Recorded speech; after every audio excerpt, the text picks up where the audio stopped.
विद्यार्थी मित्रांनो, आज आपण इन्शुरन्स मागील प्रॉब्लेममध्ये आपण सर्व काही समजून घेतलेलं आहे. इन्शुरन्स काय म्हटलं जातं, ओके. इन्शुरन्स क्लेम कसं असर्टेन केलं जातं किंवा काढलं जातं ह्या गोष्टी पाहिलेल्या आहेत.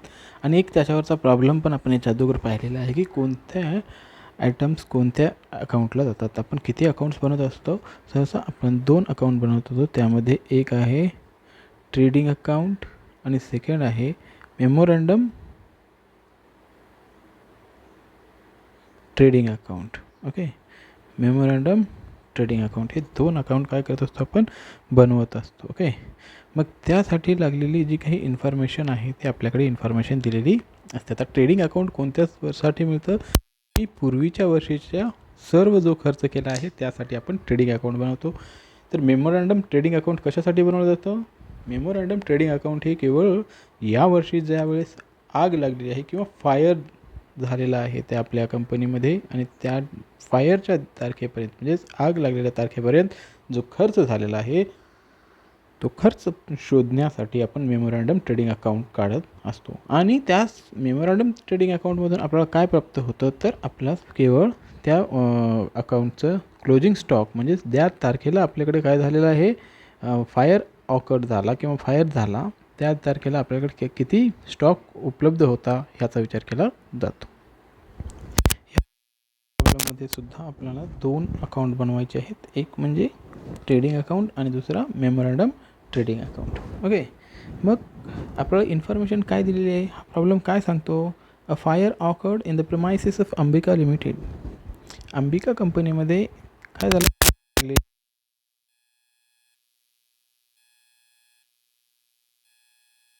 लागल्यामुळे काय झालं काही प्रमाणातील स्टॉक हा जळाला डिस्ट्रॉईड झाला.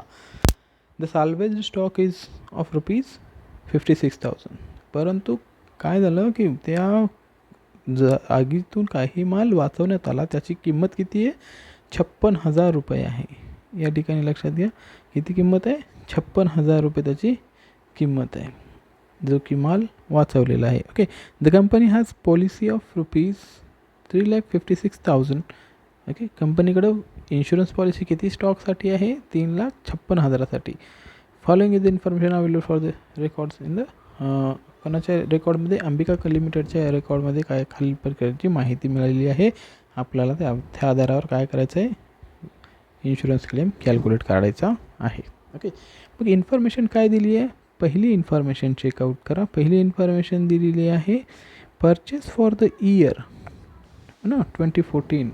पूर्ण वर्षासाठी परचेस केली आहे म्हणजेच कुठं जातं ट्रेडिंग अकाउंटला. जेव्हा पुनश्च एक वेळेस मागील प्रॉब्लेममध्ये पण सांगितलं आहे या प्रॉब्लेममध्ये पण सांगतोय पुन्हा लक्षात घ्या की जेव्हा परचेस फॉर द इयर असतं.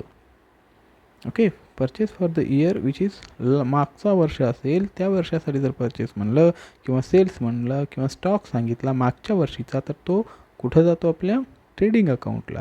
मेमोरंडम ट्रेडिंग अकाउंटला येतो का येत नाही. ओके, मग सेकंड कोणता आहे स्टॉक ऑन 1 जानेवारी 2014. ओके, हे सुद्धा कुठं जाईल हा ओपनिंग स्टॉक आहे ट्रेडिंग अकाउंटला जाईल. कोणी अकाउंटला जाईल ट्रेडिंग अकाउंटला जाईल. त्यानंतर सेल्स फॉर द इयर हे बघा सेल्स दिलेलं आहे. या ठिकाणी काय सांगितलं सेल्स सांगितलं बट फॉर द इयर 2014 मागील वर्षासाठी सांगितलं म्हणजेच हे सुद्धा कुठं जाईल ट्रेडिंग अकाउंटला जाईल. शेवटी पहा स्टॉक ऑन 31 डिसेंबर 2014 हा सुद्धा मागील वर्षाचा आहे म्हणजे हा क्लोजिंग स्टॉक आहे 1 जानेवारी अँड 31 डिसेंबर. लक्षात घ्या स्टॉक किती प्रकारचे 2 दिलेत. हा 1 जानेवारीचा दिलेला आहे 2 नंबरला आणि 4 नंबरला कोणता दिलेला आहे 31 डिसेंबर म्हणजे हे मागील वर्षाचा पूर्ण वर्ष. हा ओपनिंग स्टॉक असेल 1 जानेवारीचा आणि 31 डिसेंबरचा काय असेल क्लोजिंग स्टॉक असेल. किती दिलेला आहे तो 4,40,000 दिलेला आहे. त्यानंतर purchases up to the date of fire लक्षात असू द्या काय सांगितलं आहे purchases up to the date of fire. हे परचेसेस कुठं आहेत फॉर एंटायर इयर परंतु हे कसे आहेत up to the date of fire म्हणजे हे परचेसेस कुठे येतात MT memorandum of trading account. कुठे येतील हे मेमोरंडम ऑफ ट्रेडिंग अकाउंटला येतील. त्यानंतर sales up to the date of fire हे सुद्धा कुठं येईल टी, बरोबर, मेमोरँडम ऑफ ट्रेडिंग अकाउंट. त्यानंतर पहा काय दिलेलं आहे, wedges paid during the year. लक्षात घ्या आता, wedges paid during the year कुठे येईल, ट्रेडिंग अकाउंटला. अगदी बरोबर, कुठे येईल, ट्रेडिंग अकाउंटला. Whereas wages paid up to the date of fire हे कुठे येईल मग, हां, memorandum of trading account. Very good. ठीक आहे, म्हणजे up to the date of fire काय शब्दप्रयोग आहे, up to the date of fire हा शब्दप्रयोग ज्या ठिकाणी दिलेला असेल ते मेमोरँडम ऑफ ट्रेडिंग अकाउंटला येतं. आणि फॉर ड्युरिंग द इयर किंवा फॉर द इयर असेल तर ते ट्रेडिंग अकाउंटला येतं. आलं का लक्षात? ओके. त्यानंतर आता पहा, ही अजून एक इन्फॉर्मेशन आपल्याला दिलेली आहे. काय सांगितलं, अ फायर ऑल्सो ब्रेकआउट. काय झालं, पुन्हा अजून एक वेळेस काय झालं आहे, आग लागली. कधी, 21 डिसेंबर 2014, मागील वर्षीच 21 डिसेंबरला आग लागलेली होती. And destroyed stock of 1 lakh. किती स्टॉक डिस्ट्रॉईड झाला मागील वर्षी, 1 लाखाचा स्टॉक डिस्ट्रॉईड झाला. The stock on 1 January 2014 was valued at cost less 10%. जो ओपनिंग स्टॉक आहे, कधी सांगितलं, 1 जानेवारी 2014चा हा 10% कमी व्हॅल्यू करण्यात आलेला होय. मग त्याला आपल्याला ज्यावेळेस ट्रेडिंग अकाउंट बनवतो त्यावेळेस त्याला प्लस 10% करावे लागतील. ओके, म्हणजे हे आता जे काही 2,88,000 आपल्याकडे 2 नंबरला जो अमाऊंट दिसतोय 2,88,000, हा 2,88,000 नसून या ठिकाणी काय आहे, हा केवळ 90% आहे. किती टक्के आहे, 90%. मग याला आपल्याला काय करावं लागतील, 100% करून घ्यावे लागतील. ते आपण अकाउंट करत असताना पाहू. आता लक्षात घ्या काय केलेलं आहे की या प्रकारची आपल्याला पूर्ण इन्फॉर्मेशन दिलेली आहे. पुनश्च एक वेळेस प्रॉब्लेम लक्षात घ्या. काय सांगतो प्रॉब्लेम, की एका कंपनीमध्ये, कंपनीचं नाव काय आहे, अंबिका कंपनीमध्ये आग लागलेली आहे. आणि आग लागल्याच्या नंतर काही स्टॉक जळाला आणि द सॉल्वेज्ड स्टॉक, जो स्टॉक शिल्लक राहिला किंवा जो वाचवला गेला त्याची किंमत आहे 56,000. आणि the company has a policy of rupees 3,56,000. कंपनीकडे पॉलिसी किती आहे, किती स्टॉकसाठी पॉलिसी काढलेली आहे कंपनीने, 3,56,000साठी. ओके, मग इन्फॉर्मेशन काय दिली, मागील वर्षीची खरेदी, मागील वर्षीचा ओपनिंग स्टॉक, मागील वर्षीचं सेल्स, मागील वर्षीचा closing stock. Okay, purchases during the year, जे आत्ता सध्याला जे आहे परचेस किती केलेले आहेत up to the date of fire. त्यानंतर सेल्स किती आहे up to the date of fire. मागच्या वर्षी मग काय केलेलं आहे, वेजेस किती पेड केले, यावर्षी up to the date of fire किती वेजेस झाले. आणि मागच्या वर्षी आपल्याकडं पुन्हा एक इन्फॉर्मेशन दिली आहे की मागच्या वर्षी 1 लाख रुपये जाळ लागल्यामुळे काय झालं होतं, डिस्ट्रॉईड झाले होते. ओके, या प्रकारची माहिती आहे. या आधारावर आपल्याला सर्वप्रथम काय बनवायचं आहे, ट्रेडिंग अकाउंट बनवायचं आहे. ओके, चला तर मग आता आपण बघूया ट्रेडिंग अकाउंट. ट्रेडिंग अकाउंटमध्ये काय होतं. ओके, थोडंसं याला लहान करून घेऊ म्हणजे आपल्याकडं संपूर्ण ट्रेडिंग अकाउंट आपल्याला सहजरित्या आपल्या अकाउंटसोबत इन्फॉर्मेशनसोबत पाहता येईल. ओके, आता या ठिकाणी पहा, only trading account in the books of Ambika limited. Date आहे 1 एप्रिल 2015. ओके, 1 एप्रिल 2015, 2015ला त्या ठिकाणी काय झालं, 31 मार्च इथे काय येईल, डिसेंबर येईल. एप्रिलला आग लागलेली आहे, हा मागील वर्षीचा असल्यामुळे इथं 31 डिसेंबर येईल. ओके, 31/12/14 त्या तारखेला आपण हे काढत आहोत. ओके, मग आता लक्षात घ्या की ओपनिंग स्टॉक हा काय असेल, 31/12/14चा ओपनिंग स्टॉक आपला असेल जो की जानेवारीचा आहे. ओके, आपला हा ट्रेडिंग अकाउंटचा इयर काय आहे, आता या ठिकाणी मी इयर लिहितो. इयर काय असेल, 1 जानेवारी 2014 टू 31 डिसेंबर 2014 हा आपला अकाउंटिंग इयर आहे. ओके. मग ह्या अकाउंटिंग इयरसाठी आपण काय बनवतो आहे, ट्रेडिंग अकाउंट बनवत आहोत. मग याचा एंड कधी बनवला जाईल, 31 डिसेंबर 2014ला. मग याचा ओपनिंग स्टॉक काय असेल, 1 जानेवारी 2014ला. या ठिकाणी पहा पॉईंट नंबर 2 दिलेला आहे. पॉईंट नंबर 2मध्ये काय सांगितलं, the stock on 1 January 2014 was ₹2,88,000 right, which is काय सांगितलं खाली पहा, सर्वात शेवटीची लाईन पहा. या ठिकाणी काय सांगितलं की the stock on 1 January 2014 was valued at cost less 10%. काय सांगितलं, जी आपल्याकडे रक्कम आहे 2,88,000 ती 90%च आपल्याकडे घेतलेली आहे. म्हणून या ठिकाणी इनर कॉलमला ओपनिंग स्टॉकचा अमाऊंट घेतलेला आहे. ते किती घेतलेलं आहे आपण, 2,88,000. ओके, किती घेतलेले आहेत, 2,88,000. आणि त्याचे आपल्याला किती करायचे आहेत, 100% आहेत किती, 90%. मग किती आले हो, 3,20,000. किती, 3,20,000 ही आपल्याकडे आलेली ओपनिंग स्टॉक आहे. ओके, मग तो इन्फॉर्मेशन कुठे आहे, झाला, ह्या इन्फॉर्मेशनचा वापर झाला. नेक्स्ट, आता त्यानंतर पहा पर्चेसेस. पर्चेसेस हा पहिलाच आयटम दिलेला आहे आपल्या इन्फॉर्मेशनमध्ये. काय सांगितलं, 18,76,000 पर्चेसेस फॉर द इयर. किती आहेत, 18,76,000. दशास तसे घेतले, देर इज नो चेंजेस. मग एक्सपेन्सेस कोणते आहेत, wedges. Wedges during the year किती आहे तो, 2,00,000. 2,00,000 डेबिटला देऊन टाकले. त्यानंतर पहा आपल्याकडं काय आहे, सेल्स.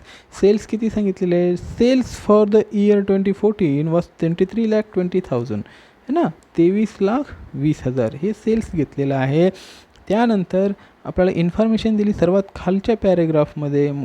काय सांगितलेलं आहे, the fire also breakout on 21 December 2014. मागच्या वर्षीच्या शेवटच्या आठवड्यामध्ये काय झालं, शेवटच्या महिन्यामध्ये पुन्हा जाळ लागला होता. त्या ठिकाणी कितीचं नुकसान झालं होतं, 1,00,000चं नुकसान झालं होतं. म्हणून क्रेडिट बाजूला by goods destroyed by fire किती आहेत, 1,00,000.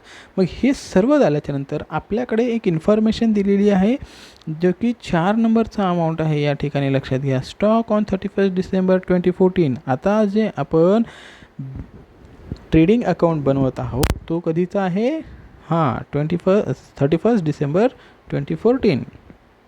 मग त्यावेळेसचा स्टॉक म्हणजेच क्लोजिंग स्टॉक किती शिल्लक राहिला होता, 4,40,000. ही इन्फॉर्मेशन कुठं आहे, ही आपल्या प्रॉब्लेममध्ये ऑलरेडी दिलेलं आहे. त्याच्यासाठी किती नंबरचा आयटम आहे, 4 नंबरच्या आयटमला दिलेलं आहे. ओके, मग हे सर्व क्रेडिटची टोटल झाली 28,60,000 आणि ती आपण काय केलेली आहे, डेबिटला लिहिली. आणि पाहिल्यानंतर आपल्याकडे काय मिळालेलं आहे, प्रॉफिट मिळालेला आहे 4,64,000. प्रॉफिट किती मिळाला, 4,64,000 आपल्याकडे ग्रॉस प्रॉफिट आला. या ग्रॉस प्रॉफिटचा उपयोग काय होतो, तर पुढील वर्षी म्हणजे जेव्हा आपण मेमोरंडम ऑफ ट्रेडिंग अकाउंट बनवतो त्यावेळेस आपणास क्लोजिंग स्टॉक माहीत नसतो. मग अशा वेळेस मागील अनुभवानुसार किती टक्के विक्रीवर फायदा होतो किंवा नफा होतो हे पाहिलं जातं. उदाहरणार्थ आता जर आपल्याला पाहायचं असेल तर क्लोजिंग स्टॉक जर नसेल तरी आपल्याला या ठिकाणी क्लोजिंग स्टॉक कॅल्क्युलेट करता येईल. कसा, तर त्या ठिकाणी 23,20,000वर 4,64,000 म्हणजे किती टक्के प्रॉफिट आहे, त्याच्यासाठी आपण या ठिकाणी कॅल्क्युलेट केलेलं आहे. लक्षात घ्या की पर्सेंटेज ऑफ ग्रॉस प्रॉफिट. या ठिकाणी खाली काय कॅल्क्युलेट केलेलं आहे, पर्सेंटेज ऑफ ग्रॉस प्रॉफिट किती आहे, त्याचं सूत्र काय सांगितलं आहे, gross profit by cells into 100. Gross profit किती आहे आपल्याकडे, 4,64,000. या ठिकाणी किती आलेलं आहे, 4,64,000. सेल्स किती आहेत, 23,20,000 गुणिले 100 बरोबर किती टक्के, 20%. म्हणजे जर आपण 23,20,000वर 20% काढले तर 4,64,000 येतील. ओके, म्हणजे आपला प्रॉफिट किती टक्के आहे, 20% आहे. म्हणजेच नेक्स्ट टाईम जेव्हा आपल्याकडे क्लोजिंग स्टॉक नसतो म्हणजेच आपल्या क्रेडिट बाजू पूर्ण नसते, अपूर्ण असते, जेव्हा क्रेडिट बाजू अपूर्ण असते त्यावेळेस आपल्याला पूर्ण करण्यासाठी प्रॉफिटचा उपयोग करावा लागतो. ओके, त्यानंतर आता आपण बनवूया trading memorandum trading account. Okay, आता मेमोरंडम ट्रेडिंग अकाउंटसाठी काय इन्फॉर्मेशन गरजेची आहे, स्टॉक ऑन 1 जानेवारी 2015. ओके, जो मागच्या वर्षीचा क्लोजिंग आहे तो नवीन वर्षीचा ओपनिंग असतो. म्हणजेच कधी 2014चा डिसेंबरचा क्लोजिंग स्टॉक किती आहे, 4,00,000.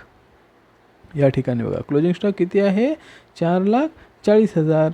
तोच क्लोजिंग स्टॉक 1 तारखेला काय होईल, ओपनिंग स्टॉक होईल 1 जानेवारी 2015चा. किती झाला, 4,40,000. पर्चेसेस या ठिकाणी दिलेले आहेत, आपण पाहू शकता पर्चेसेस दिलेले आहेत. 5 नंबरचा ॲटम आहे पहा, आपण MT लिहिले ना या ठिकाणी, ते मेमोरॅन्डम ट्रेडिंग अकाउंट, त्या ठिकाणी पहा purchases up to the date of fire 3,36,000.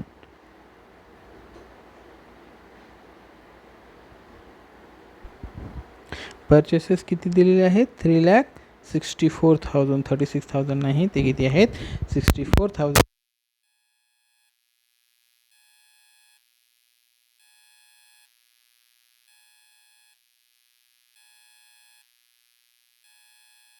Three 36,000. तर आपण 36,000 या ठिकाणी घेतलेले आहेत. ओके, मग या ठिकाणी पहा आपण आता ग्रॉस प्रॉफिट काढायचं आहे. Okay, 20% gross profit. आता हे कसे येतील, मग आता काय आहे की या ठिकाणी पहा काय सांगितलेलं आहे की आपल्याकडे सेल्स दिलेला आहे 4,80,000. नंबर 6 नंबरचा ॲटम पहा, sales up to the date of fire 4,80,000.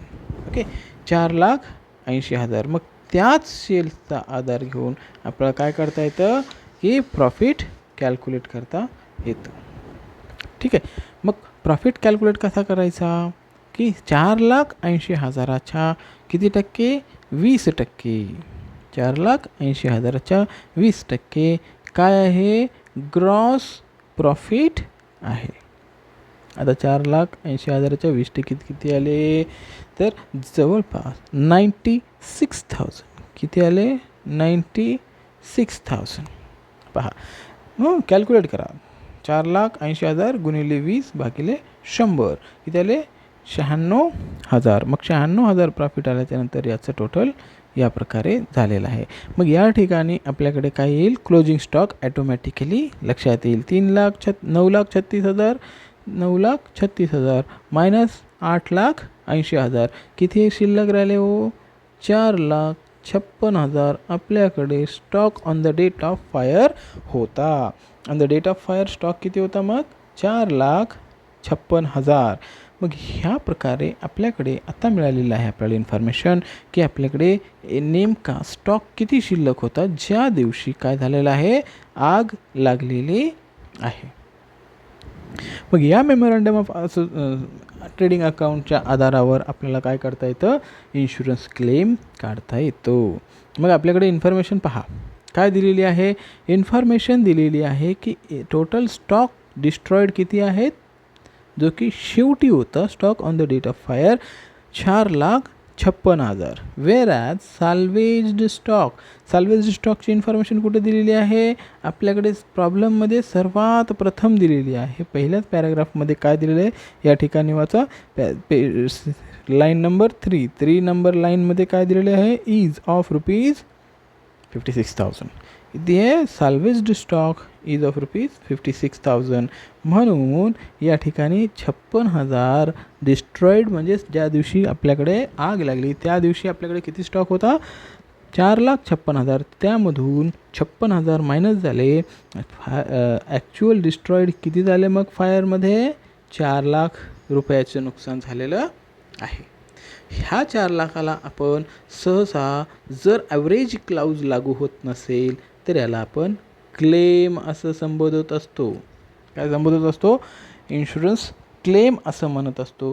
परंतु या ठिकाणी एक प्रश्न आलेला आहे किंवा एक प्रॉब्लेम तयार झालेला आहे की कंपनीने जी पॉलिसी घेतलेली आहे ती आहे 3,42,000 रुपयाची आणि ज्या तारखेला आग लागलेली आहे किंवा फायर उद्भवलेला आहे त्या तारखेला 4,56,000चे काय आहे स्टॉक कंपनीमध्ये शिल्लक होता किंवा त्या गोडाऊनमध्ये शिल्लक होता.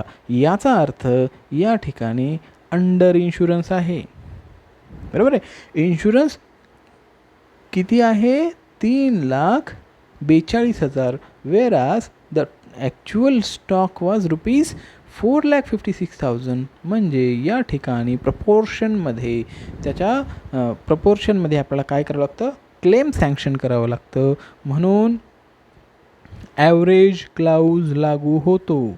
ॲव्हरेज क्लाऊजवर या अगोदरच्या लेक्चरमध्ये पण आपण पाहिलेलं आहे, व्हिडिओमध्ये पण पाहिलेलं आहे की ॲव्हरेज क्लाऊज हा कधी लागू होतो, ज्या वेळेस पॉलिसी व्हॅल्यू ही स्टॉकपेक्षा कमी असते. म्हणजेच आत्ताचा जो आपल्यासमोर प्रॉब्लेम आहे तो कसा आहे, ॲव्हरेज क्लाऊज लागू व्हायचा आहे. कारण या ठिकाणी पहा, आपल्याकडे मेमोरंडम ट्रेडिंग अकाउंट आहे, त्यामध्ये सर्वात शेवटी जो आपण काढलेला आहे by stock on the date of fire, stock on the date of fire जो काढलेला आहे तो आपल्याकडं अमाऊंट किती आहे, 4,56,000. मग 4,56,000 आणि आपली पॉलिसी व्हॅल्यू किती आहे हो, तर पॉलिसी व्हॅल्यू आहे आपली केवळ 3,42,000. म्हणजेच या ठिकाणी अंडर इन्शुरन्स असल्यामुळे ॲव्हरेज क्लाऊज लागू करावा लागतो. ओके, मग ॲव्हरेज क्लाऊजचं सूत्र काय आहे या ठिकाणी बघा, ॲव्हरेज क्लाऊज इक्वल्स, ॲव्हरेज क्लाऊज काय आहे की value of actual stock destroyed. Actually किती स्टॉक डिस्ट्रॉईड झाला आपल्याकडं या ठिकाणी आपण वर काढलेला आहे. ओके, किती झालेला आहे ॲक्च्युअलमध्ये 4,00,000. ॲक्च्युअल लॉस किती झाला, 4,00,000 गुणिले काय आहे पॉलिसी व्हॅल्यू. पॉलिसी किती रुपयाची आहे, 3,42,000 रुपयाची पॉलिसी आहे, भागिले का असेल stock at the date of fire. हा जो क्लोजिंग स्टॉक आहे तो किती आहे, 4,56,000. मग हे काढल्याच्या नंतर याचा गुणाकार आणि भागाकार केला, उत्तर किती आलं, 3,00,000 रुपये आपण इन्शुरन्स क्लेम मागू शकतो. जरी समजा तुमचं ॲक्च्युअल लॉस 4,00,000 रुपये असेल तरीसुद्धा आपली पॉलिसी व्हॅल्यू 3,42,000 असल्यामुळे आपण काय करतो, ॲव्हरेज क्लाऊज अप्लाय करून त्या ठिकाणी 3,00,000साठीच ॲप्लिकेशन करता येतं. Okay, thank you. आणि चॅनलला सबस्क्राईब करा, आपल्या मित्रांना हे शेअर करा. ओके, म्हणजेच आपल्या एक्झामसाठी किंवा वगैरे वगैरे याचा फायदा होईल. काही अडचणी असतील तर कमेंट बॉक्समध्ये बिलकुल टाका, म्हणजे त्याचं आपण निरसन करू. Okay, thank you very much.